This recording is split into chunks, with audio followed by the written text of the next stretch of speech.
planned for about an hour and a half, and the first 45 minutes of this we're hoping to dedicate to discussions about revenue and taxes. I'm going to introduce Chris Allach. Chris Allach is the director of the Legislative Revenue Office in our state capitol.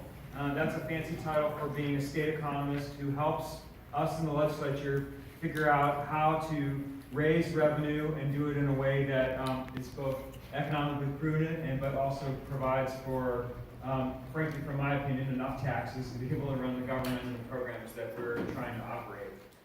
He's going to give an overview of our sort of revenue structure and the various taxes that we have and how much they raise, and then sort of share a little bit about some of the things that the legislature is talking about in this space, and then sort of take your questions for the first, questions for all of us for the first 45 minutes after he's done presenting. I also want to introduce the chair of the Neighborhood Association for the Crescent-Kenilworth area, which we are in, Rachel Davies. Rachel is going to serve as sort of the moderator, facilitator, and i.e. call on you when you raise your hand to ask a question. Once Mr. Allach is done presenting and you want to ask questions of him or us members of the legislature. And I'm our lead on the House side. Stop talking about trying to get it over the finish line. We're going to get it over the finish line. We're going to have it this session, and it's just we're in that home stretch right now. I'm also on our Judiciary Committee, which hears civil and criminal legal matters. The big ones that probably matter to you are all of the gun reform bills will come through that committee. Everything around public records transparency, and then an assorted number of different kind of bills, including one that our good senator and I are working with our attorney general on around student loans. It's coming through the Senate side. So quickly, my personal top priorities that I'm working on. It's been 11 years since we really updated workplace practices for nursing moms or pregnant women. And I have bill updates to both modernize our pumping laws and our pregnancy laws. We don't have pregnancy accommodations clearly called out in state law. And I'm working with one of my Republican women fellow colleagues to get those done. I'm also working on an assorted number of public records transparency bills in conjunction with our Society for Professional Journalists and our public records state advocate to strengthen responsiveness at state agencies to public records requests and get people the information that they've requested as quickly as we can. I am with Representative Nosse and Speaker Kotek taking the lead on a bill to reduce diesel pollution from both on and off-road as quickly as we can. We are $80 million behind Washington State and more than $1 billion behind California in investing in reducing diesel pollution. So we are taking the remainder of our VW settlement funds and proposing to create incentives to get as much on-road truck pollution off as quickly as we can with a backstop that these vehicles cannot be operating in 10 years. That hearing, I think, is coming up next week. So it was a lot of background work. We got it filed about 2 weeks ago, and we're going to be moving toward the hearing. The last one that I am personally super passionate about is a bill called Addie's Act. And our state does not have a youth suicide prevention best practices in our school system. It's named after a young transgender girl who unfortunately took her own life, but her parents have come forward in coalition with a number of different advocacy organizations to help us develop procedures that school districts could put into place and help with intervention with youth who are struggling. And Representative Nosse and I have also brought forward a statutory cleanup bill. Sometimes we like to take things out of state law instead of just adding to them. And in 2 places in state law right now, we use outdated and offensive terms regarding the transgender community. And so that just passed out of my Judiciary Committee unanimously, and it'll go to the floor on Tuesday before it hands over to the Senate side. But I'm really excited to be taking things that are frankly pretty offensive out of state law and recognizing and standing up at a time when our federal administration is telling transgender people they don't belong. Oregon's going to be stepping forward and saying, we hear you, we see you, we're going to fix old stuff. That is pretty offensive. So.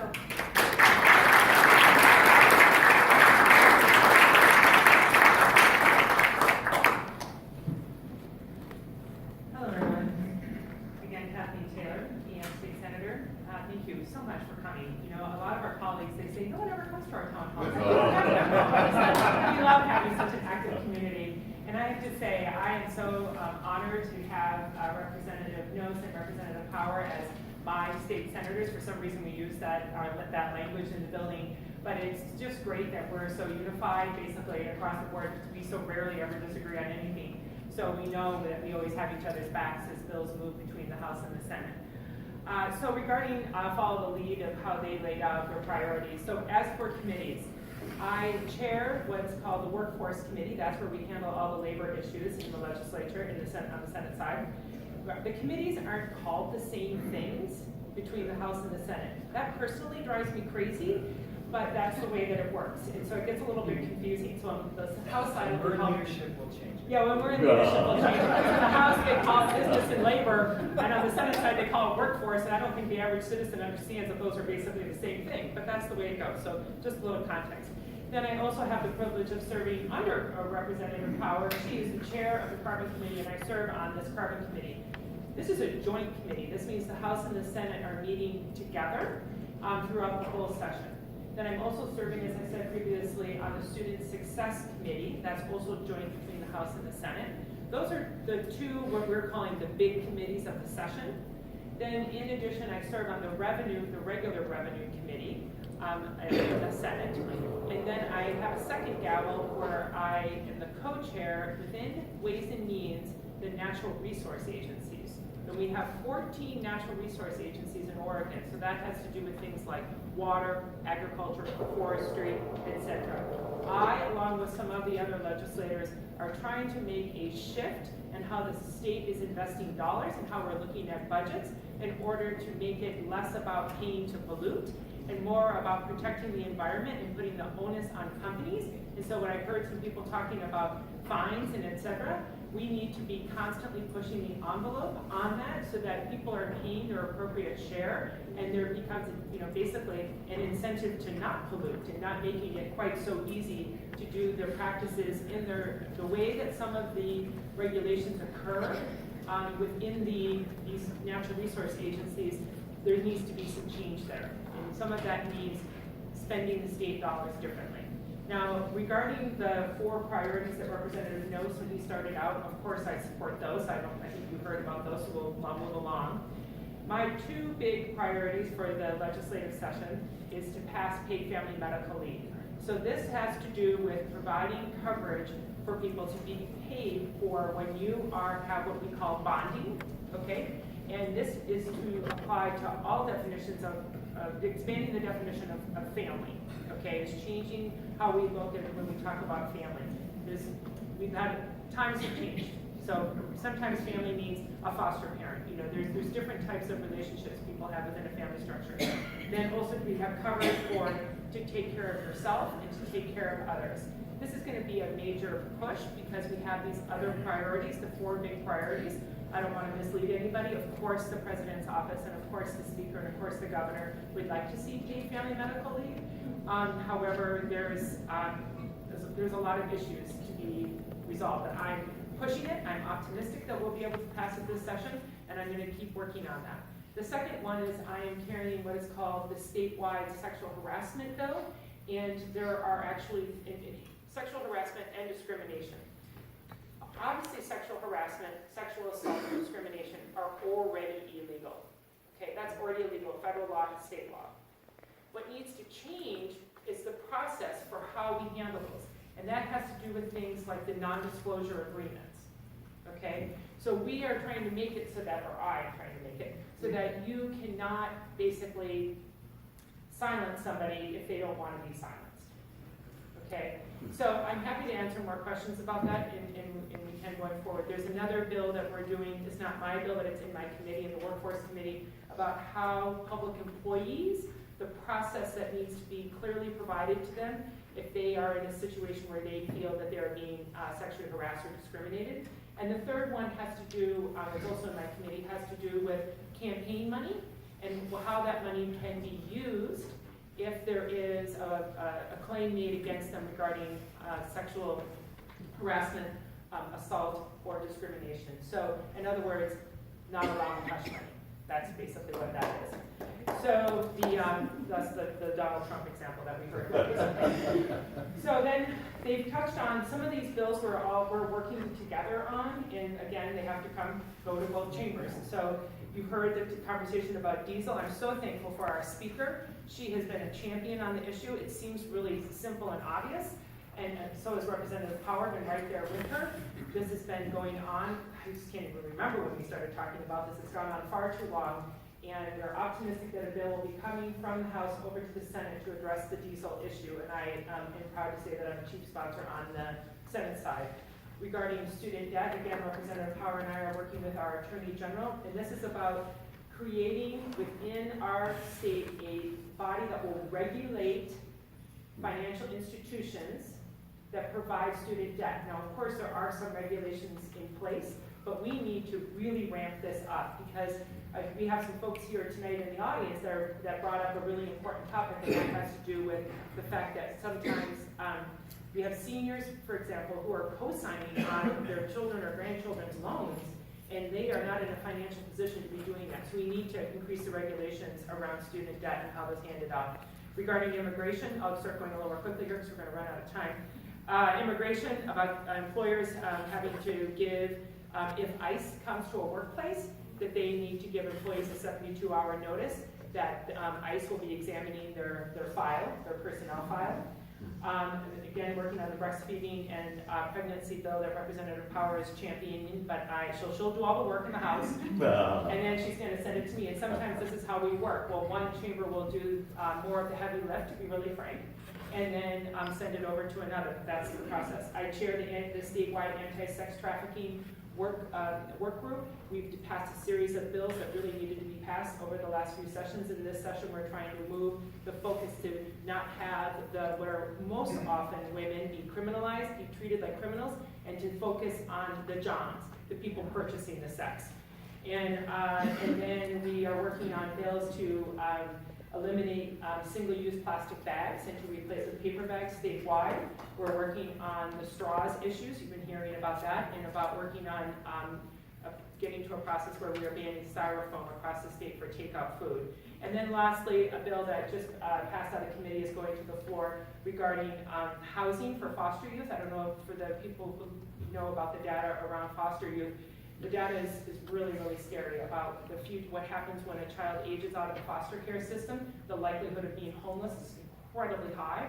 And so we have a program already in place for people who are in vulnerable situations where they can go through what's called the Rent Well program. And it's an assistance program in order to help you get into housing, to get an apartment, and someone to help co-sign your first lease, et cetera. Remember those days when you're starting out, you need someone to help co-sign a lease, and et cetera.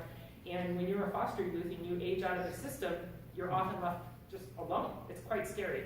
So this is a bill to help that foster youth transition so they can have some stability in their life. I have a bunch of other bills that I'm working on, happy to answer that, and of course that information is always available. So, I want to stress again that our schools, this is our opportunity to make a change. And I remember last biennium, we've been fighting this for 3 decades almost. Yes. But I'm just disappointed in the latest Ways and Means. I understand they have to meet the budget, but how are we going to get there? And what is it that you think we can get behind? Like measures 66 and 67 were passed, but they weren't permanent. So in last biennium, we had a pretty good corporate bill, and you came together, you compromised, and then it was gone. And I'm so afraid we're going to lose this opportunity again. And what can we do to help you get something passed? Thank you. Okay, so the short answer is the Democrats are in charge. We have a supermajority in both chambers. We are going to pass a significant revenue package. We are united to do that. It'll look something like the slide we've seen up there. We're still very much in the throes of trying to figure that out, but we are united in getting that passed, and we're going to. And then the trick will be is, can we craft it in a way that people who don't like it either don't collect the signatures to refer to the ballot or fail in that attempt, and then it happens. I Hi, good morning. My name is Kevin Fitz. I work in mental health services. I just want to let you guys know, and I want to thank you, Representative Rob Nosse, for being chief sponsor.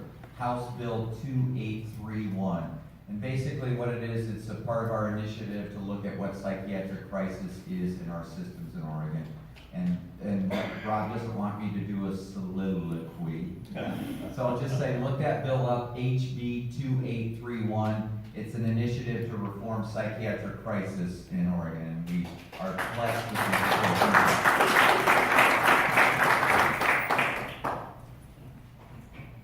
Hi, Jean Trowbridge, constituent, and I'm always concerned about education, but I really like to talk about whether it's going to be the workforce or business and labor.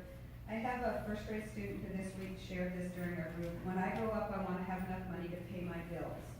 This is a 6-year-old talking about financial instability of her family.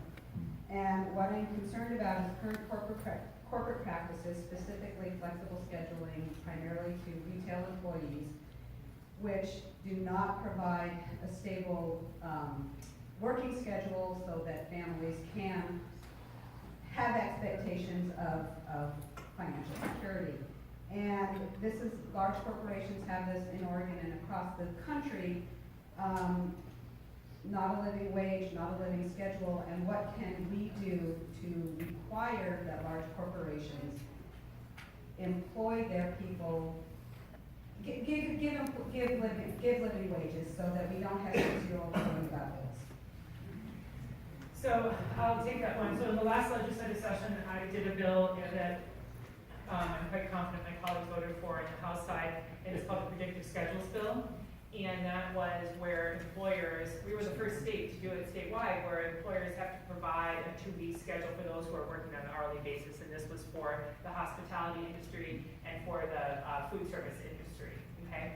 So that, in some aspects of the, within hotels, some of the hotel staff. So that did pass. Now, the governor had in her budget something that was very revolutionary this session, and that is when there are, I don't want to throw any specific names of companies under the bus, but I think you'll know who I'm talking about. When there are some companies that aren't providing a high enough wage, I'll say that, so that the person has to go on, for example, the Oregon Health Plan. So the governor had in her budget something saying to the effect that, well, we're going to go ahead and basically give a special tax to those businesses so that they are basically having to make up for that cost that's basically costing the rest of Oregonians. The UFCW, another one of our union, the food service workers, had another bill to try to do that this session as well. There are an enormous number of legal issues in doing that kind of tax. We have all sorts of laws about equal taxation and things like that and what you can tax. And so right now we're working through what those legal challenges are because it's not that simple. It's a concept that I completely support. We need to move away and not basically allow large companies to continue to pay people such a low wage, even though we raise our minimum wage, the wage is too low under many circumstances so that they then are forced to join in the example I was giving of the Oregon Health Plan.